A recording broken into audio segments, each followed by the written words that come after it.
సంతోషం, వెళ్ళేటప్పుడు సంతోషమే, వచ్చేటప్పుడు సంతోషమే.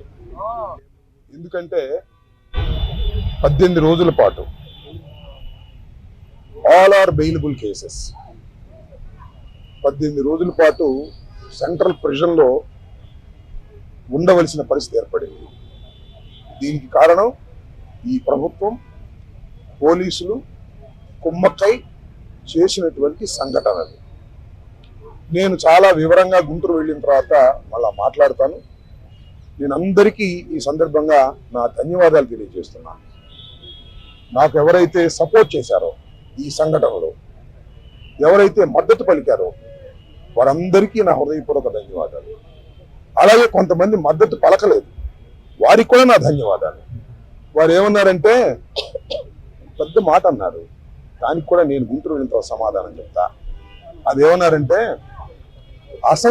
అసహ్యంగా మాట్లాడితే దాడులు చేయరా అని. అసహ్యంగా మాట్లాడితే దాడులు చేయదలుచుకుంటే ఎంతమంది మీద చేయాలి? అసహ్యంగా మాట్లాడే వాళ్ళ మీద. అది ఒక అంశం. వాళ్ళకి కూడా నేను రేపు నా సమాధానాన్ని తప్పనిసరిగా చెప్తా.